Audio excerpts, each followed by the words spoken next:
So this is the HTML I used to put it up. So a couple notes on this. Field sets are just used to group different inputs or different parts of a form together. It's almost like, we have divs, that in the past have been used to group and style block elements. So the field set's a way to group and style form elements together, right? Field set is a block element itself. The input types are not block elements. We'll have to work through that. So the first thing you want to do, you said, is remove the border around the field set. So scroll out. Actually, go ahead and leave this border for right now, just for visual representation purposes, so we can see what's going on. Okay, I'm just going to do a quick comparison. So Okay. Their buttons, they have 2 buttons. So I'll create the second button. All right, so he's going to create a second button.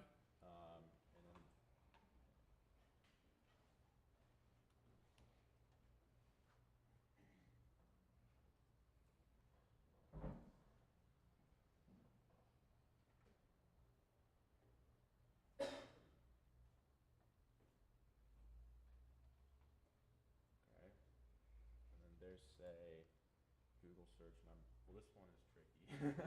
Yeah, you don't have to do that rollover. Okay. You don't have to do that rollover like that. Google search for the first one, and then take out the enter email address too. Yep. Okay. So remember where that enter email address was? Yeah. So right now he's working to take out the enter email address. I'll make it bigger again. There you go. Zoom in a little bit more, just so they can all see it. So I'm going to delete this placeholder. So yeah, and you can delete the whole thing, like the placeholder itself, just because we're not going to have one. What about the cursor? Where do you see cursor at? If you go to,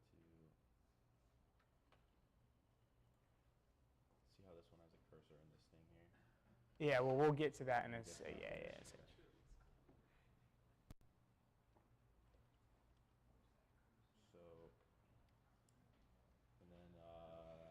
So now he's going to change the value for each one. What was it? One was Google search, and one was I'm feeling lucky.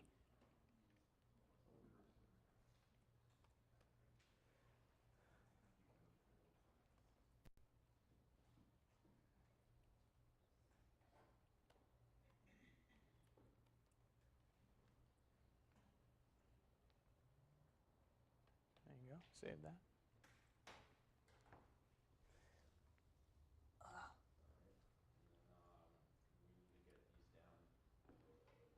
Okay. Say that again, Zach. So now he wants to work on getting those buttons down inside into another line.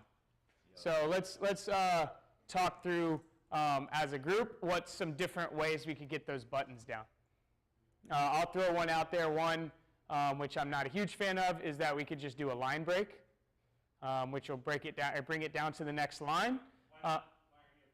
I don't know. I guess that's nice and simple, but it's for me. I don't like using those types of tags within my HTML. I like to keep it all within like my CSS so that it. So break, you see break as formatting, and you shouldn't do formatting in HTML. Exactly.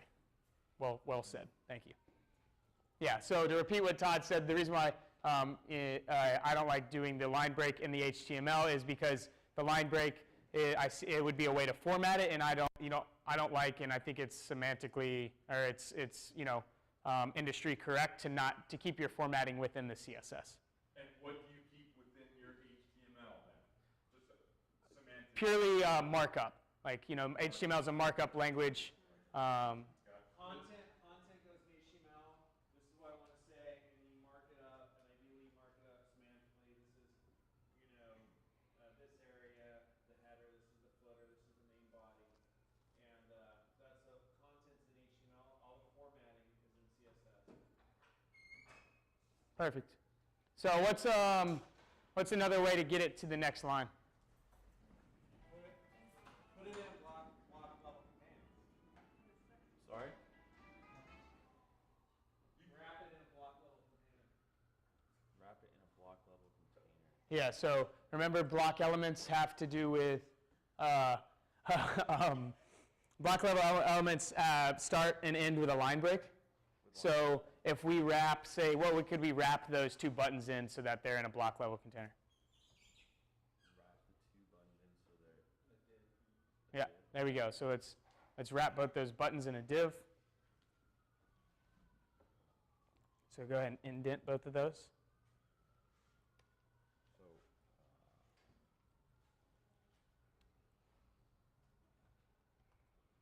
you're saying that you can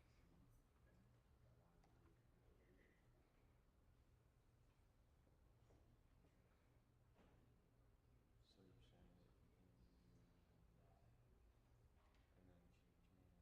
then change name. Yep, there you go. Except for that div line we don't want. You good?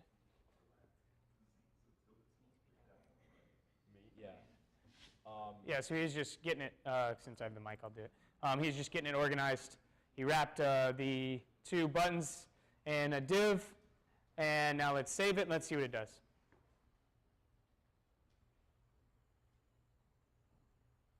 Whoa. Beautiful. That's all it took. I didn't have to name it. Yep. So that's because the div's the block, is a block Div's a block. Okay. block element. Got it. So it starts and ends with a line break. And then these two inputs are inline elements, so they're going to stay on the same line. Okay. All right?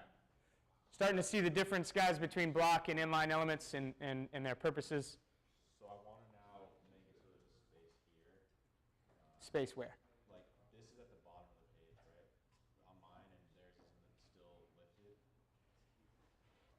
Yeah, don't worry about that. Right now, let's. Or make this bigger. Yep, exactly. Let's start working on that input right there. So Right click on that. element width.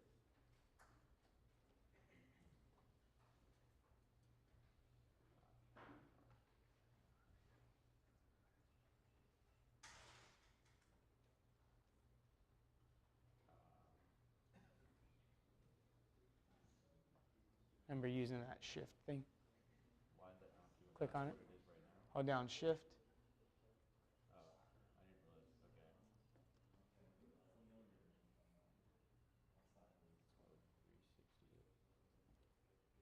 So I made the width 360, which is what this is a width 100%. Is it? Yeah, so the reason why, so there's two ways of doing this. So let's go, and I think this way will be better for us in the long run. Go back over to our page, and if you actually set that, reload the page. If you set that field set to use the width on that field set. Okay, so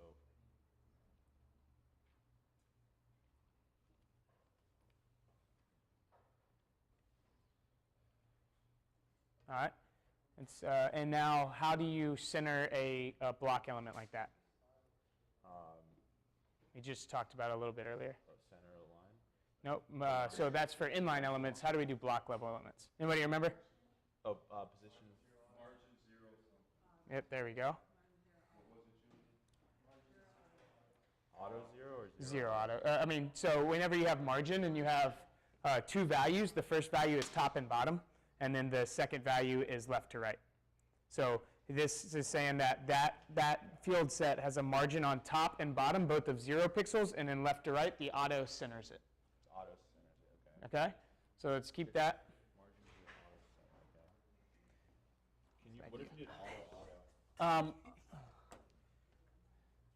It does the same thing? Yeah, I don't know. That's a good question. It doesn't align it vertically, I know that. Okay. Okay, and then. So that's for the field set. So let's. Then we can make the pit. Oh, that's just changing this box. Yep, that's fine. Go back to what you want. Do it basically what you want the form or the input text area is wide as. I see, okay. Because now what you can do is you can go to that input text and say width, and you can do 100%.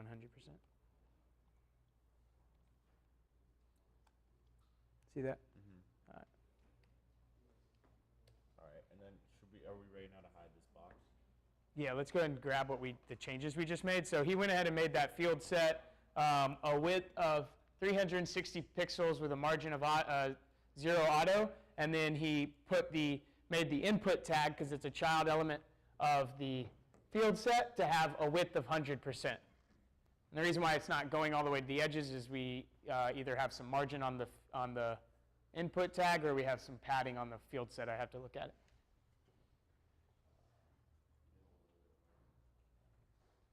So we're in the field set, though. Remember, we styled the field set, not the logo.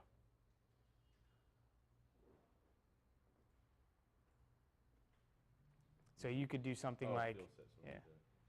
Would you do ID or class, or it doesn't matter? Or another. I'll show you another way. Go ahead and go into your style. Oh, you just call. So we could scroll or zoom out. Yeah, go all the way down to the bottom. And you could say like middle. You could say middle logo, and then say field set. So basically, the field set within the middle logo section. Middle logo. Field set. Yep. So remember, we named that middle section middle logo, and then the field set is within it. So we're being specific in saying that field set that is within the middle section has a width of 360 pixels and margin 0 auto. Push enter again. Oh, no, to do another rule, because we have to do the rule for the input, remember? Yeah, but that's in. Oh, so you're saying to do a new one? Yep. But didn't we already have? Oh, it's just for that thing. Okay. Yeah, so we just want it just for that input. So, Middle logo. okay, cool, awesome. What was the bar called? It was just. So it was an input, Input and then remember how to do type. like that, right? Yep, awesome. So he's doing inputs with a type of, it was an inner sign. Oh, what sign? Inner sign. Can y'all see that down here? Yeah, like an equal sign? Sorry, not an inner sign. Yeah. Text. Do you guys have it reset? I get a black line around my field set. Yeah, we still have a black line around our field set. Yeah. Because I want to show you the width stuff. So we're gonna make this A width of. 100%.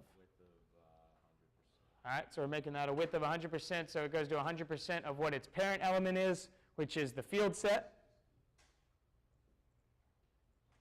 So save that, and let's take a look. So scroll out. Go ahead and scroll over this field set down in your code, or down in the HTML. All right, so that field set has naturally some padding.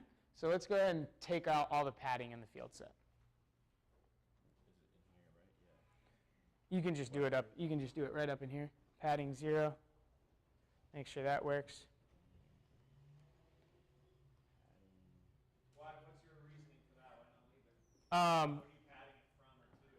Because what we're going to do here in a second is we're going to use that absolute positioning to put in that the microphone icon, and that way we can say that it's positioned absolute based on this field set, and then we'll put it in the top right and move it over some so that it sits in there nice and easy. Does that make sense? Does that make sense to everybody?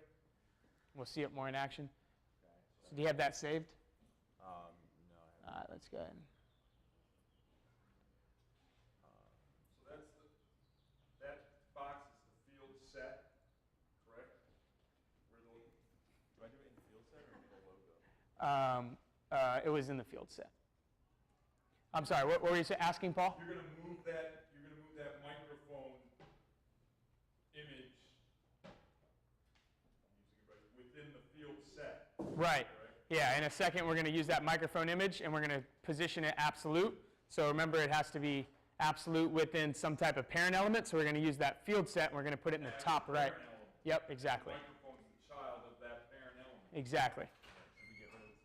So keep am I that correct box in still. saying that field sets are used to, Hold on one second. for that express purpose, to limit? So field sets are purely like another, another styling like element. Just like divs are used to group block elements and style them, field sets are used, it's to group form elements, parts of a form, and style them. Okay, so that's why we're using that field set. One thing you'll notice is, see how it's overlapping here?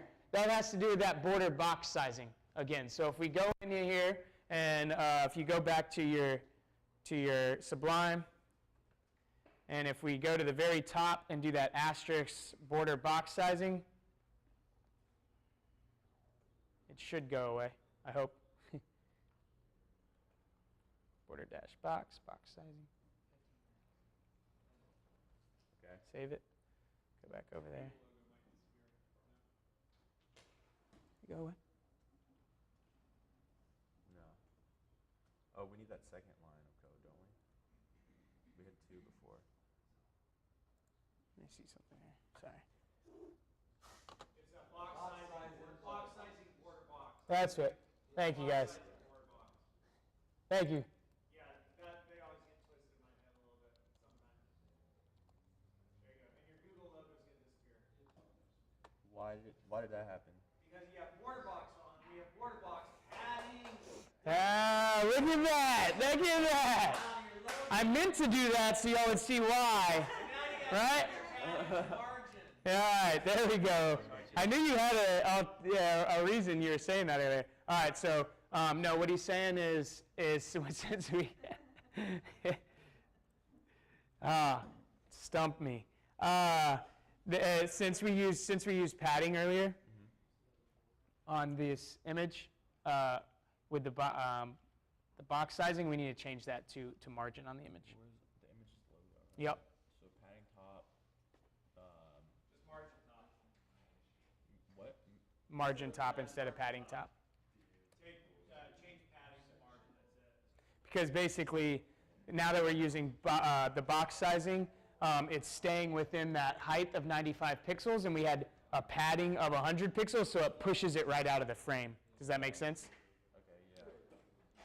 So like, in other words, if we had it at, just for if that's not making sense to anybody, in other words, if we had this at padding top like we had it, remember with the box sizing now, the padding goes within, yeah, so scroll down, or go down, not up. See how it's coming into display now? It's because the padding was even more than the height, so it was just pushing it completely out of the window. Is the pad? Yeah, because it squishes it in there, you know? What's padding negative? That doesn't matter. No, it doesn't matter. But, So we just need to make sure it's margin As top. the padding goes up, the padding's coming from up here or from down? Yeah, so basically Oh, I what's happening is you have that height of 95 pixels, right? So from the top of the field set to the top of the page, that's that 95 pixels. And as we do that padding top, it's just pushing it down. And so then once we get past 95 pixels, because we had a padding top of 100 pixels, it's going to be completely gone. 95 because that's where we place this. No, 95 is how you said how high the logo is going to be. I see. So it's just pushing out of the frame. Okay. All right, so let's reload that page. Thank you, Todd, for that. Yes, sir. As a general rule, margin versus padding, is margin the safer way to go? Padding will get you into more trouble? Yes, for the box sizing, when you do that, yes, to keep now that we're using box sizing, since the padding plays a role inside of that width. When you delegate there, when you how do you say that? When you call something a certain height and width, yes, margin is the better way to go. So why does the margin move this text box too? Because so margin's the top. I mean, margin is outside of. Oh, everything. So it's pushing it. It's giving it each time you add the add margin. It's pushing it further away from the top. So if you do a margin in anything in the page, it's gonna do it for the whole page. You're saying? No, not for the whole page. So what? So if we scroll over this, see that margin? Okay. So it naturally, without any margin, it's all the way at the top, right? So now we're increasing the margin. It's just getting bigger, so it's pushing it down more. Go to styles and scroll to the bottom of styles. To show the box model? And yeah, go through the box model Okay, so we, up here, see how it says, let's go ahead and zoom in here. Up here, it says that this Google image is 269 pixels wide and 95 pixels tall, right? And that is because we explicitly gave it those values right here, okay?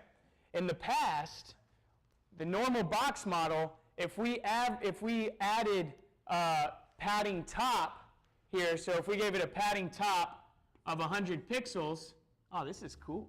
Padding top of 100 pixels, now the image is 100 plus 95, so 195 pixels high and 269 pixels wide, right? Because in the past, you would add the explicit height and width of the content, and then you would add the padding, and then you would have the border, and that would be the total height and width of the element. Does that make sense? Remember we said that, in other words, that's how much, oh, stay down there. That's how much space the whole thing's going to take, because it's going to add the padding on top of the height and width that you gave for that element, right? Same with the border. Now, when we do the box siding and the border box, whatever you explicitly give the values of it, that's how big that element is. So then, when we add, say we added a padding of 20 pixels,